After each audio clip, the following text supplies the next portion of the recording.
Guys, how are you? I hope आप लोग बहुत अच्छी पढ़ाई कर रहे हैं। यूपीपीसीएस की तैयारी करते रहिए। एक नया नोटिफिकेशन आया है और उसमें काफ़ी कंफ्यूजिंग चल रही है। कुछ स्टूडेंट्स पूछ रहे सर इसमें बताइएगा, तो मैं इस पर आपको ध्यान से आप सुनिएगा, उसको बताने जा रहा हूँ। यूपीपीसीएस RO और इलाहाबाद RO में क्या अंतर, इलाहाबाद हाई कोर्ट का RO में क्या अंतर होता है और क्या है सिलेक्शन प्रोसेस। तो ध्यान सुनिएगा।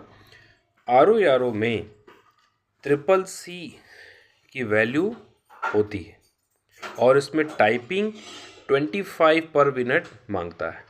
GS 140 और 60 मार्क्स का आपका होगा हिंदी। और इसकी जो टाइपिंग की जो लैंग्वेज है वो इंग्लिश होगी, क्योंकि हाई कोर्ट का जो ऑर्डर आता है वो इंग्लिश लैंग्वेज में आता है। ठीक है। अब दूसरी चीज़, यूपीपीसीएस का जो आपका एग्ज़ाम होगा RO उसमें भी जो पोस्ट आती है, तो उसमें जो ARO की पोस्ट होती है, असिस्टेंट रिव्यू ऑफिसर, उसमें आपका CCC वैलिड नहीं होता। ध्यान सुनिएगा। RO इलाहाबाद हाई कोर्ट में CCC वैलिड होता है, बट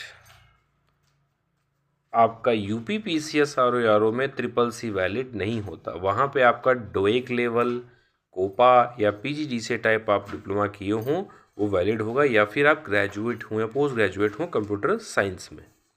आई होप आपको ये क्लियर है। अब इसके आगे चलते हैं कि इसमें आपका दो ही डिफरेंस है। यूपीपीसीएस के RO में जो टाइपिंग होगी उसकी भाषा हिंदी होती है और RO में इंग्लिश होती है। और यूपीपीसीएस का RO जो होता है वहाँ पे जो आपका वर्ड्स हैं, जो पर वर्ड जो आपका टाइपिंग है वो 25 पर मिनट होता है, टंकड़ बोलते हैं उसे। सो वो आपका हिंदी में ही होगा। ठीक है।